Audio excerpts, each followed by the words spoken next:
Madam నమస్తే madam, ఏంటి పిల్లల పరిస్థితి? మేడం నేను ఐఎఫ్టియు రాష్ట్ర కార్యదర్శి మేడం. మాది వైజాగ్. మా వాళ్ళు చిక్కుపోయారని చెప్పేసి నేను రాత్రి వైజాగ్ నుంచి వచ్చానండి. ఇక్కడ చైతన్య కాలేజీ నుంచి ఫుడ్ వచ్చిందండి. ఆ ఫుడ్ నాకు అప్పచెప్పారు. ఆ ఫుడ్ తీసుకొని వెళ్ళి పంపిణీ చేద్దామని చెప్పి ఒక బోట్ ఎక్కాం మేడం. ఆ బోట్ ఎక్కేసి కండ్రిక, పైపుల్ రోడ్డు, తర్వాత వచ్చేసి వాంబే కాలనీ పంపిణీ చేశాం మేడం. పంపిణీ చేసి మేము రిటర్న్ వచ్చేటప్పుడు ట్యాంక్ దగ్గర వీళ్ళ మమ్మీ పిల్లల్ని ఎక్కించింది మేడం. ఎక్కించినాక వాళ్ళు ఏం చెప్పారంటే బోటుకు కనబడింది మేడం, మేము తీసుకెళ్ళము, మీతోనే తీసుకొచ్చుకోండి, బోట్లో వాటర్ వచ్చేస్తుందని చెప్పారు. వాళ్ళ అమ్మ ఏం చెప్పిందంటే తీసుకెళ్ళి పైపుల్ రోడ్డు రింగ్ దగ్గర కూర్చోబెట్టండి, మేము నడుచుకుంటూ వెళ్ళి మా పిల్లల్ని తీసుకెళ్తామని చెప్పి బోటు వాళ్ళకి చెప్పింది మేడం. మేమేం చేసామంటే అక్కడ మా వాళ్ళు ఇరుక్కుపోయారని చెప్పి కండ్రికి నుంచి తీసుకొచ్చిన వాళ్ళని శాంతినగర్లో దింపడానికి నేను నలుగురిని తీసుకొని నేను వెళ్ళాను మేడం. నేను వెళ్ళినాక నేను అక్కడి నుంచి నడిచి వచ్చేటప్పటికి మళ్ళీ రింగ్ రోడ్ దగ్గరే ఉన్నారు మేడం. నేను పైపుల్ రోడ్ నుంచి అక్కడి నుంచి నడుచుకుంటూ వచ్చాను. నేను ఏ టైంకి వెళ్ళారు మేడం? నేను 3:30 మధ్యలో మేడం. ఆ టైంలో పిల్లల్ని రింగ్ రోడ్ దగ్గర దింపేశారు. నేను మళ్ళీ నడుచుకుంటూ పైపుల్ రోడ్ వచ్చాను. అక్కడ వీళ్ళు ఏడుస్తున్నారు. నన్ను పట్టుకుని నన్ను బోట్లో చూశారు కదా, వదలట్లేదు నన్ను పట్టుకొని.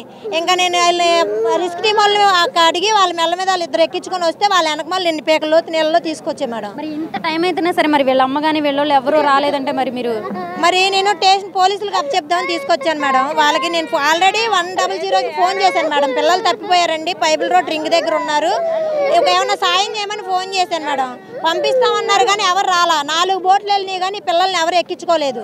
ఎక్కించుకోకపోతే ఈ నడిచి వచ్చే వాళ్ళు రిస్క్ టీం ఉందిగా మేడం, వాళ్ళిద్దరూ వచ్చి వీళ్ళిద్దరు పిల్లల్ని మెల్ల మీద ఎక్కించుకుంటే నేను వాళ్ళ వెనకమాల నడుచుకుంటూ పైపుల్ రోడ్ నుంచి ఇక్కడ వరకు వచ్చాం మేడం. పిల్లలు వాళ్ళ అమ్మ పేరు కానీ వాళ్ళ నాన్న పేరు కానీ ఏమైనా చెప్పారంటే?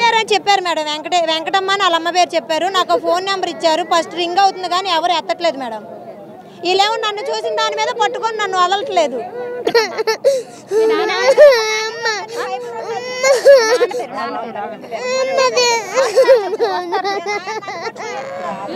మీ అమ్మ పేరు కృష్ణవేణియా?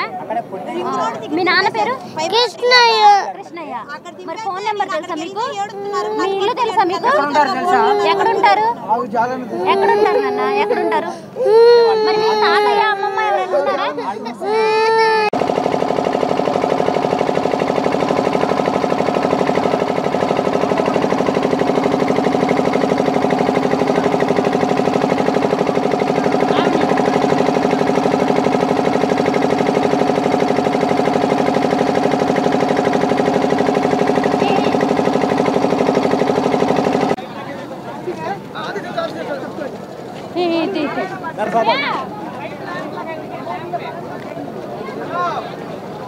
అదే అవుతాడు చనిపోయి నిన్న మధ్యాహ్నం 3 గంటలు చచ్చిపోయారమ్మా. నిన్న మధ్యాహ్నం 3 గంటలు చనిపోతే బోర్డు లాపుతున్నాం. ఇప్పటి నుంచి ఒక్క లోకల్ బోర్డు అయితే 10,000 అడుగుతున్నారు. డబ్బులు మా జేబులు ఉండవు. ఇప్పుడు అక్కడి నుంచి మోసుకొస్తే మనిషిని ఒకరికి ఇచ్చారు. ఇప్పుడు అడిగేళ్ళు వస్తే అడుగుతామో అక్కడ అంబులెన్స్ అడగండి అంటున్నారు. మేము అడిగి చెప్తే వస్తారు అంబులెన్స్ రారుగా. అక్కడ వదిలేసి గంట అవుతుంది వదిలేసి ఒక్కరు పట్టించుకోవట్లేదు. ఏదంటే అది వస్తున్నారు మీరు మోసుకెళ్ళని అంటున్నారు. ఎక్కడ మోసుకెళ్ళాం మేము? బోట్లకు డబ్బులు ఎందుకండి? బోట్లు అయినా గవర్నమెంట్ తీసుకొచ్చి పంపించింది కదా. వాళ్ళే 10 మంది ఉన్నారు బోట్లో. ఒకసారి మీరు ఆవిడగా చూడండి, బోట్లో 10 మంది వాళ్ళే ఉన్నారు. ఎలా మేము ఆడవాళ్ళు మగవాళ్ళు రేపు వస్తారు రారు. డెడ్ బాడీ అవసరం స్మెల్. ఇప్పటికి 24 hours అవుతుంది చనిపోయి. ఒక్క సమాధానం లేదు. బోట్లు చేస్తే బోట్లు సమాధానం లేదు, ఏమీ లేదు. ఇప్పుడు చంద్రబాబు నాయుడు గారు వచ్చారు, రాజకీయ నాయకులు వచ్చారు, ఎవరు మేడం ఇగో మీరే ఒక అరగంట సేపు ఉండండి. ఆ బాడీ అక్కడ ఉంటుంది, ఎవరు రారు చూసుకోండి. అరగంట సేపు మీకున్న బాడీ అక్కడ ఉంటుంది. ఎక్కడికి వెళ్తా బాడీ అక్కడ ఉంటుంది. బాడీ ఎక్కడ వరకు షోయింగ్ చేస్తున్నారు కానీ ఇక్కడ వరకు షో చేస్తున్నారు. రాలేము అంటున్నారు. మేము రాలేమండి, ఇక్కడే ఇస్తామండి అంటున్నాడు. లోపలేమో వాటర్ లేదు, కనీసం తాగటానికి లేదు, పాలు లేవు, ఏమీ లేవు. చిన్నపిల్లలు పసిపిల్లలు ఉన్నారు. ఏం చేయాలో అర్థం కావట్లేదు. ఎంతమంది పోలీసులు తీసుకొచ్చారు, ఎంతమంది బృందాన్ని తీసుకొచ్చారు, అసలు బోట్లని తీసుకొచ్చారు. బయటకి వచ్చే దారి లేనప్పుడు మేడం బయటకి వచ్చే దారి లేదు. ఇక్కడ ఫుడ్ సప్లై చేస్తున్నారు. ఎవరికి సప్లై చేస్తున్నారు? లోపలే ఉన్నారు. వాళ్ళకి అక్కడి నుంచి రాలేదు కదా. లేడీస్ పిల్లలు పెద్దవాళ్ళు రాలేరు. జెంట్స్ వస్తారు కానీ ఎలా వస్తారు? ఇక్కడ దాకా నీళ్ళు ఉన్నాయి. ఒక 4 కలిసి రావాలి. వచ్చిన వాళ్ళకి వాటర్ ఒక ప్యాకెట్ ఇస్తారు, లేదా బిర్యానీ తినంటారు. బిర్యానీ తిని మేము తిని అక్కడ వాళ్ళకి ప్రస్తుతం పెట్టాలా? వాళ్ళకి వాటర్ కావాలి కదా. ఎవరన్నా ఈ బోట్లు వేసుకుని తింటున్నారు. అక్కడికి వచ్చి ఏమన్నా ఇస్తే అందం. ఇక్కడికి వస్తే అవుటర్స్ వచ్చి తీసుకొని వెళ్తారు, బాడీ సేల్ చేస్తారు. బోట్లు మీ దగ్గరకు రావడం కానీ అనౌన్స్ చేయడం కానీ బోట్లు మెయిన్ రోడ్లో తప్ప లోపలికి ఎవ్వరూ రాలేదు. ఈ రోజు వరకు 2 రోజులైంది. తిన్నారా తాగారా అని అడిగిన వాళ్ళు కూడా లేదు, ఎవరు లేదు. బయట పేషెంట్లు ఉన్నా, ఏదైనా లేడీస్ ఉన్నా, ఎమర్జెన్సీ ఉన్నా, లేడీస్ గోడ పెట్టి ఉంచి పిలిచినా కూడా బోటు వాళ్ళు ఎవరు పట్టించుకోవట్లా. ఆ డాబాగొడ్ల రోడ్లో లేడీస్ గోడ ఎక్కి అరుస్తున్నారు. ఎవరైనా జస్ట్ హెల్ప్ చేయాలి కదా. వాటర్ లేదు, ఫుడ్ లేదు, పవర్ లేదు, జెంట్స్ లేరు, లేడీస్ ఒక్కలే లోపల ఉన్నారు. వాళ్ళకి ఎవరు సహాయం చేస్తారు? మోసుకొని వస్తున్నాం మేడం. అసలు ఒక్క మంచినీళ్ళు ఇచ్చిన వాళ్ళు లేరు. సంటి పిల్లల్ని డాబాల మీద పడేసి రాత్రి నుంచి అద్దుకున్నామని శవం తీయండి అని చుట్టుపక్కల గోళ. ఏం చేస్తాం? మా పరిస్థితి పిల్లలు వదిలేసి తీసుకొని వచ్చాం. ఒక్కరు మంచినీళ్ళు పోతుంది దిక్కు లేదు మాకు. మా పరిస్థితి ఏంటి మరి? ఇప్పుడు రాజీవ్ గాంధీ నగర్ అమ్మా, రాజీవ్ నగర్ అంటే మరి బోట్లు వస్తున్నాయి, పోలీసులు వస్తున్నారు. ఒక్క బోటు కూడా పోలీస్ స్టేషన్ వరకే వస్తున్నాయి. అవి కూడా వీలే 10 మంది ఉంటున్నారు. తిప్పుకుంటూ తిరుక్కుంటూ వచ్చేస్తున్నారు. ఇగో 4 ఉన్నారు, ఇదిగో 3 ఉన్నారు అంటున్నారు. ఇద్దరు చిన్నపిల్లలు ప్రశాంతి నగర్లో చచ్చిపోయారు. చిన్నపిల్లలు డబ్బులు అడుగుతున్నారు అంటున్నారు. బోట్లో ఆ డబ్బులు ఏమో తెలియదు మేడం, మమ్మల్ని అయితే అడగలేదు. శవాన్ని తీసుకురావడానికి బోట్లో తెచ్చారా? బోట్లో సగం స్మైలీ హాస్పిటల్ దగ్గర వచ్చారు మేడం. అక్కడ వరకు భుజం మేము మోసుకొచ్చాం. 6 కిలోమీటర్ నుంచి మోసుకొచ్చాను. ఇక్కడికి వచ్చి దాన్ని కూడా ఒకళ్ళు ఎక్కించున్నారు. తెలుసా? ఇద్దరు చిన్నపిల్లలు మేడం, ఇద్దరు చిన్నపిల్లలు చనిపోయారు అక్కడ మా ఇంటి దగ్గర. ఇద్దరు చిన్నపిల్లలు మా తాత ఇద్దరు మొత్తం ముగ్గురు చనిపోయారు. ఈయన మాత్రం మోసుకొచ్చాం బయటకు. మేము వాళ్ళు మాత్రం ఇంట్లో ఉన్నారు. ఒక తల్లి ఒక పిల్ల, ఇంకో 2 పిల్లలు ఉన్నారు. 4 శవం ఉన్నాయి. అక్కడ ఇప్పుడు 4 శవం ఉన్నాయి. ఎక్కడ పోలేడా? ఎవరు రావట్లేదు అక్కడ. మరి అక్కడ లోకల్ నాయకులు కానీ ఎవరు వచ్చి అసలు ఎవరు రావట్లేదు. అసలు అక్కడ ఎవరు రావట్లేదు. అసలు ఎవరు రావట్లేదు. మేము ఓట్లేయడం వేస్ట్. ఇప్పుడు మాకేం లేదు.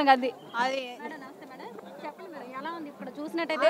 బోట్లు రావట్లేదండి. వాళ్ళని అడగని ఎవరిని అడిగినా మేము కాదు అని చెప్తున్నారు. అసలు బోట్లు అయితే పంపించట్లేదు.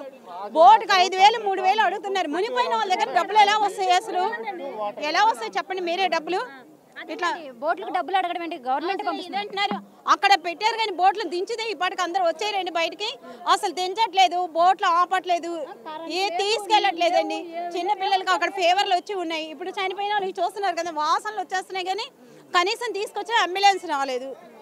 అక్కడ బాగుండా ఒక ఆవిడ అక్కడ కూర్చొని ఉంది, అంబులెన్స్ రావట్లేదు. ఎవరు అడిగినా మేము కాదు, వాళ్ళని అడగని అని చెప్తున్నారు. ఇప్పుడు ఇంత నీళ్లు వస్తున్నాయి, మరి అపార్ట్మెంట్లో ఇంతమంది జనం ఉంటున్నారు. ఇక్కడ లోకల్ నాయకులు కానీ ఎమ్మెల్యేలు కానీ ఎవరు అసలు చూడలేదండి. ఎవరు అసలు వరద వస్తుంది జాతని ఎవరు ముందు రెడ్ అలర్ట్ ఇవ్వలేదు, ఏమీ చేయలేదు. ప్లస్ అసలు ఏం పట్టించుకోవట్లేదు. అనౌన్స్మెంట్ చేయించడం కానీ ఏం చేయలేదు. అలాంటివి ఏమీ లేదు. అనౌన్స్మెంట్ కానీ ఏమీ చేయలేదు. ఇప్పుడు మంచినీళ్ళు కూడా 10 మందికి కలిపి ఒక వాటర్ బాటిల్ ఇస్తున్నారు. ఎలా సరిపోద్దండి? అసలు వండుకోవడానికి కానీ ఇంట్లో పోనీ ఉన్నాయి, మేడ మీద ఉన్న ఏమైనా వండుకోవాలని వాటర్ లేవు, కరెంట్ లేదు. అది చిన్న పిల్లలకి జ్వరాలు ఇవి వచ్చి ఉన్నాయి. వాళ్ళకి కనీసం ఫీవర్ మెడిసిన్ ఇవి ఏమీ లేవు. మరి చంద్రబాబు నాయుడు గారు నిన్న వచ్చేసి నేను ఇక్కడే ఉండి దగ్గరుండి వీళ్ళ ఇబ్బందులన్నీ చూసుకుంటాను. మరి ఏది ఇక్కడ రిజల్ట్ ఏది? రిజల్ట్ లేదు కదండి. అసలు ఫోన్ సిగ్నల్స్ లేవు. మా వాళ్ళు ఇరుక్కుపోయి ఇప్పుడు ఇది అనవసరం. అసలు ఏమీ చేయట్లేదండి. విక్రమ్ పబ్లిసర్ మేడం ఏంటి అక్కడ దాదాపు 12 అడుగులు లోతుంది. అక్కడ ఒక మసీదు ఉంది. ఆ మసీద్ దగ్గర ఎన్డీఆర్ఎఫ్ గారు ఒక బోటు కూడా రాలేదు. అదంటే అలా వచ్చాడు విక్రమ్ పబ్లిక్ దాకా వచ్చి వెనక్కి వెళ్ళిపోయాడు. అంటే ఇప్పుడు బోట్లో వచ్చి మీకు అనౌన్స్మెంట్ చేయట్లేదా? బోట్లో వచ్చినాయి ప్రమాదం ఉన్న వాళ్ళు ఎవరు బయటకు రావట్లేదు. అసలు వచ్చినట్టు కూడా మాకు తెలియట్లేదు. అసలు ఒకటే బోట్ వచ్చింది, వాళ్ళు వచ్చి వెళ్ళిపోతున్నారు వెనక్కి. ఒక 10 మంది కూడా ఎక్కించుకోవట్లేదు. వాళ్ళే వస్తున్నారు, వాళ్ళు వెళ్ళిపోతున్నారు తప్ప ఎవరు పట్టించుకోవట్లేదు దాన్ని. కాబట్టి ఇది గవర్నమెంట్ వైఫల్యం అయిపోయింది. కాబట్టి మీరు ఏదైనా గవర్నమెంట్ కొద్దిగా మా సాయం చేస్తే కనీసం తినడానికి తిండి, బట్టల పైన తినడానికి తిండి, ఒక నీరు అది మాకు కావాలి. మాకు ఏది లేకపోయినా పర్లేదు, ఆగండి. మాకు ఏది ఇచ్చినా మాకు కావాల్సింది మెయిన్ ఒక వాటరు, ఫుడ్ అది ఇస్తే చాలు. ఎలాగైనా బతికిపోతాం మేము.